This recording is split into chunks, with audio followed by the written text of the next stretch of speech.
Welcome to SSG law academy. हम कर रहे हैं हिंदू लॉ के रिलेटेड हमने बहुत सारी वीडियोस ऑलरेडी अपने चैनल पे अपलोड की गई है। वहाँ पे सेपरेट प्लेलिस्ट है हिंदू लॉ के लिए। अगर आप सेमेस्टर एग्ज़ाम दे रहे हैं, कंपटीशन एग्ज़ाम दे रहे हैं, किसी भी चीज़ के लिए, तो ये वीडियो आपके लिए है। इसमें हम केस लॉज भी डिस्कस करेंगे, लेटेस्ट भी और लैंडमार्क भी एट द सेम टाइम, ठीक है। और आज इसी सीरीज़ में हमने नया एक्ट लिया है, हिंदू मैरिज एक्ट 1955। आपने हमारे चैनल पे Hindu minority act, guardianship act, Hindu minority and guardianship act, succession act, ये सारे एक्ट भी देखे होंगे जो कोडिफाई हो चुके हैं। अब आज की जो वीडियो है वो है प्रियम्बल और शॉर्ट टाइटल को लेके।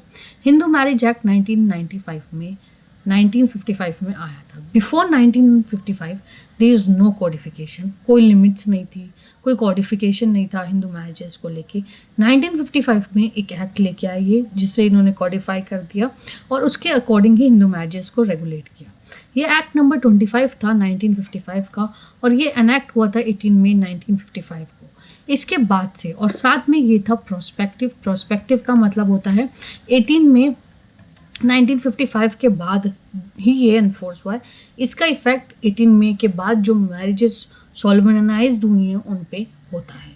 It is an act to codify the law, ये कॉडिफाई करता है law relating to marriage among Hindus, सिर्फ हिंदूज के लिए। तो इसने एक बहुत नैरो जुरिडिक्शन दे दिया, only apply on Hindus, be it is enacted by the parliament in the 66th year of republic of India as follows. तो वेरी स्टार्टिंग में जैसे हमने इंडिपेंडेंस ली, हमने ये एक्ट बना लिया। इट एक्सटेंड्स दिस एक्ट में be called the Hindu marriage act 1955, ये इसका पूरा नाम है। And it extends to whole of India, पूरी इंडिया पे एनफोर्स होता है। प्लस जो एक एडिशनल बात हिंदू लॉज के लिए है, जो मैंने आपको Hindu minority and guardianship act में भी बताया, सेम डेज यहाँ पे it applies also to Hindus domiciled in the territory to which this act extends who are outside the said territory। मतलब ये एक ऐसा पर्सनल लॉ है जो एक पर्सन अपने साथ आउटसाइड द टेरिटरी भी लेके जा रहा है। अब ये अगर सपोज करो हिंदू है और ये इंडिया से बाहर चला गया, अब ये चला गया सपोज करो श्रीलंका में भी जाके इसके ऊपर हिंदू लॉज ही अप्लाई होंगे, क्योंकि पर्सनल लॉ आदमी अपने साथ कैरी करता है। और इसी डॉक्ट्राइन को लेक्सी लॉ की कहते हैं। लेक्सी लॉ का मतलब है जब हम अपने लॉज को कैरी फॉरवर्ड करते हैं। सेक्शन 2 इसकी बात करता है कि किस पे अप्लाई होता है। इसका ऑलरेडी एक वीडियो है हमारे चैनल पे, हु इज़ हिंदू, जिसमें मैंने इस एक्ट को पूरी तरीके से समझाया है कि किस पे एप्लीकेबल होता है, कौन हिंदूज होते हैं। और Hindu minority and guardianship act में मैंने इसको समझाया है, तो आप वहाँ जाके इसे देख सकते हैं। तो सीधे आ जाते हैं इसके थर्ड सेक्शन पे, जो कि बात करता है डेफिनेशन को लेकर। जब तक definition unless the context otherwise require, अगर किसी और तरीके से नहीं, तो ये जो चीज़ें हैं ये अप्लाई करेगी। सबसे पहले इसमें है the expression customs and usages से। जो वर्ड इन्होंने डिफाइन किया है वो कस्टम्स को क्या है और यूसेजेस को क्या है। इसका क्या पर्पस था? बेसिकली 1955 से पहले जब कोडिफिकेशन नहीं था तो कस्टम और यूसेजेस के हिसाब से ही हिंदू लॉज अप्लाई होता था। उसी लिए सबसे पहली जो डेफिनेशन इन्होंने दी है वो है कस्टम एंड यूसेजेस की।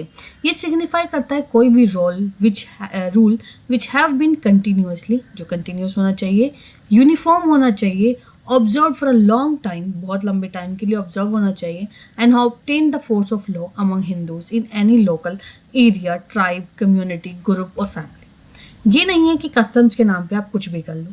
कस्टम्स को अगर आपको रिकॉग्नाइज कराना है हिंदू लॉ में, तो कंटिन्यूस होना चाहिए, यूनिफॉर्म होना चाहिए, obtain the force of law होना चाहिए, या एक लोकल एरिया, ट्राइब, कम्युनिटी या ग्रुप का होना चाहिए, provided that the rule is certain होना चाहिए एंड नॉट अनरीजनेबल और oppose to the public policies के अपोज नहीं करना चाहिए। In the case of the rule applicable only to the family, it is not been discontinue by the family. अगर सिर्फ आप फैमिली के कस्टम्स की बात करते हो तो वो भी डिसकंटिन्यू नहीं होना चाहिए। अब इसको मैंने थोड़ा सा इलेबोरेट करने के लिए डिवाइड किया। ये हैं essentials of customs. Essentials of customs का मतलब क्या होता है कि अगर आपको किसी कस्टम को एनफोर्स कराना हो, ठीक है, इसको हमें एनफोर्स कराना है, तो हमें ये फॉलोइंग थिंग्स प्रूव करनी पड़ेगी। सबसे पहले कंटिन्यूसली का मतलब अगर यहाँ से कस्टम चलना शुरू हुआ है तो ये कंटिन्यू होना चाहिए, बीच में ब्रेक डाउन नहीं होना चाहिए। मतलब ये कहते हैं कि लास्ट लिविंग पर्सन जिसको याद रहना चाहिए उसको भी ये कस्टम याद हो, ठीक है। कंटिन्यूटी होना चाहिए 100 ईयर्स या एंशियंट टाइम, मतलब बियॉन्ड द मेमोरी। दूसरा यूनिफॉर्म होना चाहिए। यूनिफॉर्म का मतलब है कि सब पे यूनिफॉर्मली अप्लाई होना चाहिए। ये ज़रूरी नहीं कि कस्टम इस पे तो अप्लाई करा, इस पे नहीं किया, तो इससे यूनिफॉर्मिटी नहीं आती। एक यूनिफॉर्मली अप्लाई होना चाहिए सब पे। रिकॉग्नाइज का मतलब है उसको वैल्यू देना, उसको पहचान देना, उस कस्टम उस सोसाइटी में, उस फैमिली में, ये उसको रिकॉग्नाइजेशन मिलना चाहिए।